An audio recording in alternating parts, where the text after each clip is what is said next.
All right, so this is the second P11 video, finding the eccentricity of a hyperbola, and pretty much this covers all the skills you're going to need for anything with a hyperbola. So there's two things that are going to happen here. One is we're just going to have to rearrange equations, and the second is, and we'll get to that in a moment, I'm sure with another question or two, is we're going to have to use completing the square.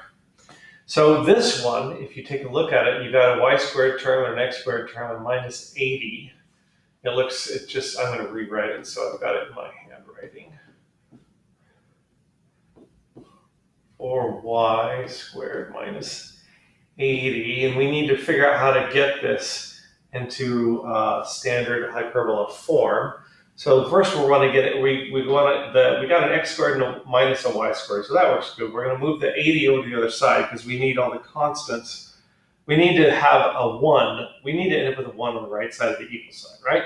So we're going to go 5x squared minus 4y squared equals 80, right? We added 80. We're adding 80 to both sides. All right, so now what do? How do we turn 80 into a 1? Well, that's pretty easy. You just divide 80 by 80, right? Now that's a 1, but now whatever you do there, you have to do with the rest of the equation as well. And so now we're going to look at this, and let's see, 5 times what is 80? 20, right? 5 times 20 is 80. So I'm going to go x squared over 20 minus, and what times 44 is 80. No, that's not right, is it? It's late, I'm sorry. 16, so that's 16. And then 20 times 4, 24 to 68. 20 times 4 is 80, right? You will probably all yelling at me on your side of the screen. So there we go. There's our equation, right? And now we need to find our eccentricity, right? And the eccentricity equals c over a. And we know a because a is going to be the square root of 16. So a is going to be 4. Now what's c? Well, we know, hopefully you've already seen the other videos, or you know this anyway, c squared equals a squared plus b squared. It's not the case with the ellipse, but it is the case with the hyperbola. So that's kind of convenient, right? So, and we already have the squared terms, right? This is a squared, and that's b squared, right? So we've already got those terms. So that's going to be 16 plus 20, so c squared equals 36. So c equals 6.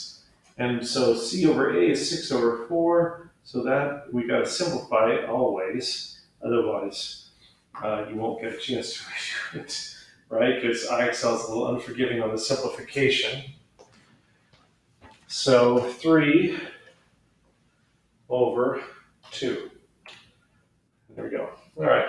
Good. Okay, excellent. I wanted to hopefully get a completing the square question quickly, so it didn't have to go push a bunch of stuff around. So we're going to do completing the square now on this one.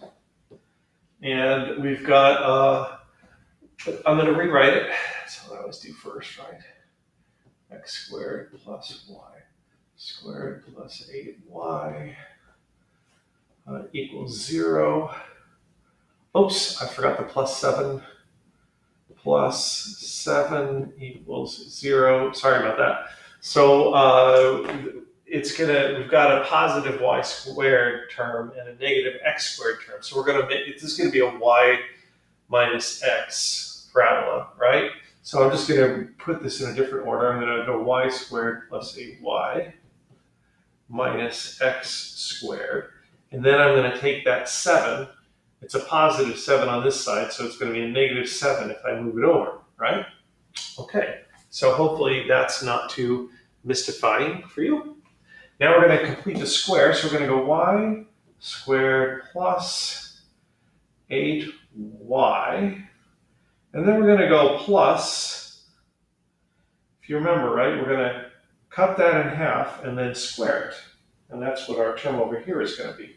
So it's going to be 8 over 2 squared, but then we have to minus that also, minus 8 over 2 squared, because we're adding and subtracting the same thing. We're allowed to do that, right? X squared, -7. Now we're just going to rewrite this for clarity. 8y, 8 over 2 is 4, times 2 is 16, 4 times squared is 16, excuse me. So that's plus 16, and that is minus 16, and that's minus x squared equals -7. So now we'll do our little complete the square thing right on that. We constructed a thing that we know has to come out to y plus 4 squared. And then that's going to be minus x squared. And that is going to equal, we're going to add 16 to both sides. So -7, positive 16, that's going to give us 9, right? But that needs to be 1. So we're going to divide everything by 9. Make sure I didn't miss anything. Doesn't look like we did. I get a little nervous on these things. So that's a 1. And that's, so now we've got a regular form of an equation for a hyperbola by using completing the square and putting things in the right order. And I'm suspicious that I did something wrong.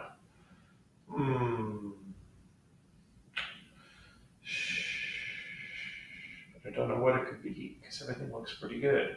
I'm just a little concerned about having over 9 on both of those, but there's no coefficient.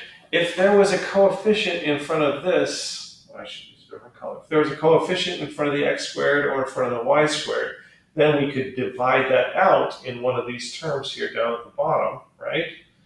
And then we would end up with a different denominator, but we can't do that. So the eccentricity equals c over a, right? And a is the square root of 9, because this is a squared and that's b squared.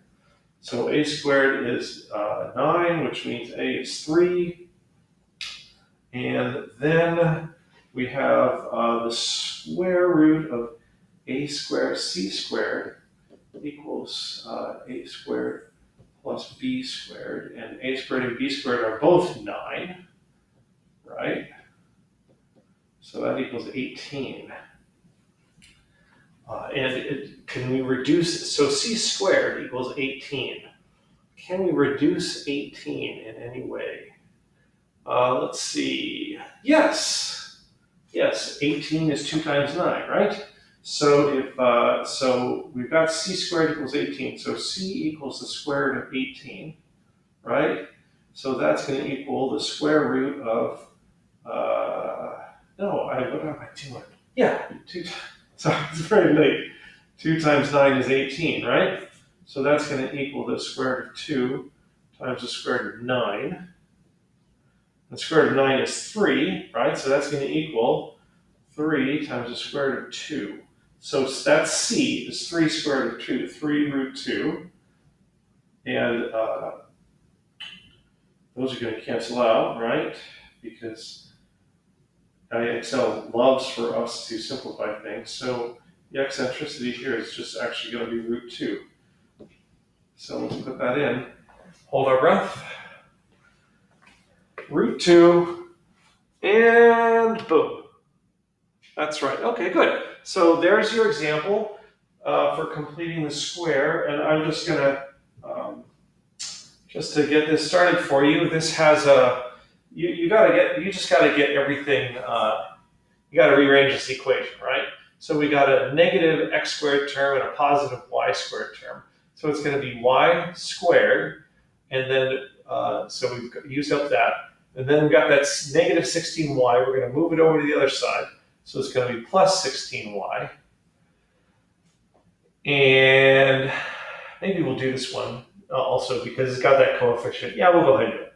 Okay, minus 9x squared equals negative 28. Okay, so let's go after this.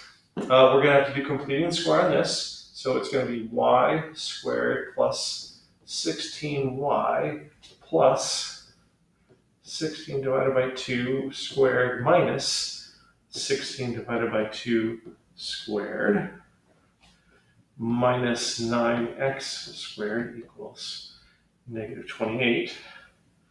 So that's going to be y squared plus 16y plus what's 16 divided by 2 is 8 squared is 64 plus 64 minus 64 minus 9x squared equals negative 28.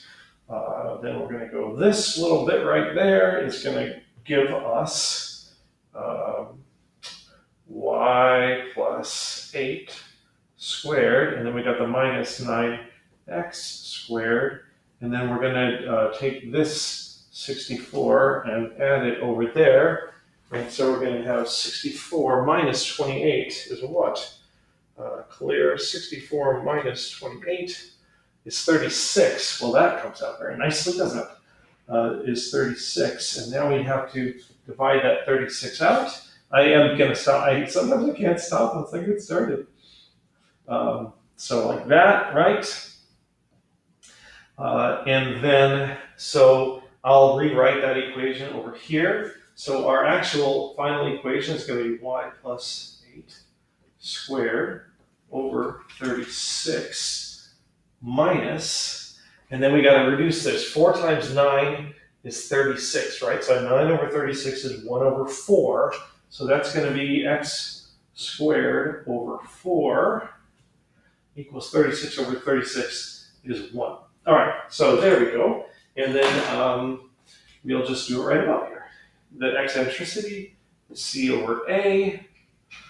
That's going to equal, this is the a, that's a squared, and that's b squared. So 6 times 6 is 36. So a is 6. And then to get our c squared, c, we got to go c squared equals a squared plus b squared.